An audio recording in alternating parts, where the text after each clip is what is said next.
نعملوا الفيندالو او في اللحم على طريق فيندالو، يعني حلو. طبق مشهور كثير هنا. حلو. بيستخدموا فيه بهارات كثير حلوه.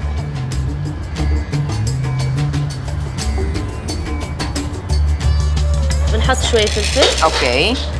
وخدي حطي لنا كمان كمون. وبنحط الكزبره وبنحط معاها بحمصيهم. ان شاء الله. انا في الوقت اللي انت بتحمسي فيه انا بسوي الزنجبيل والثوم. يلا اوكي.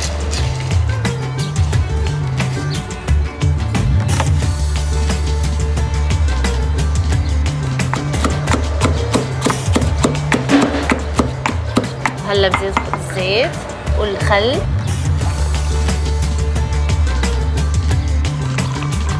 وبنضيف شوية كركم.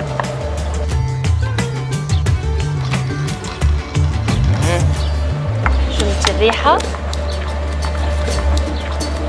اعطيني ساعدة. يلا. اوكي. تبين نضيف اللحم؟ اوه ريحة الفلفل. جنن. الله. يلا وبنضيف اللحم نقطعه مكعبات.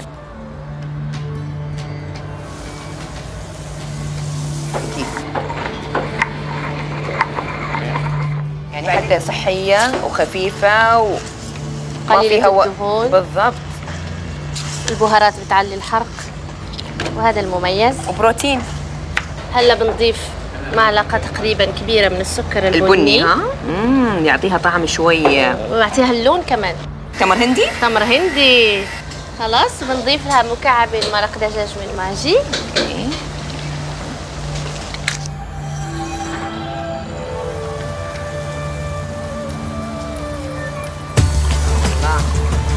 نقلبهم ونخليهم 30 دقيقة على نار هادية ونخليه لياخذ كل النكهات مع بعض. روعة. هيك بيصير الفيندالو تبعنا جاهز. خلاص. ريحتها ولا شكلها. شكلها آسيا. هلا أنا بجهز شغلة. شو بتحطين؟ شيء مثل الفخار أو ممكن ورق الألومنيوم أو أي شيء. الليمونة. وبنحطه هون بالنص. أوكي. يعني بنعمل له مكان أو نص ليمونة مثل ما حابين. جيبي الفحمة حطيها هون يا سمية. اوكي. ايوه بس اهم شيء تكون تحمرت زين. اوكي. وبنحط معاها عود قرفة. حلو. ونحط معاها شوية قرنفل وشوية كزبرة حب.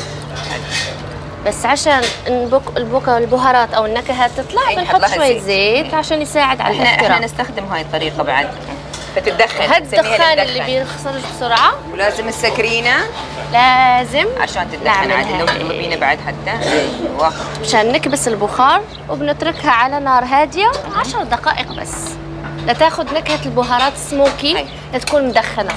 هيك الفيندالو تبعنا بيصير جاهز. ناكله مع الخبز والشباتي او اي نوع من الخبز. بجيبي المخلل. يلا.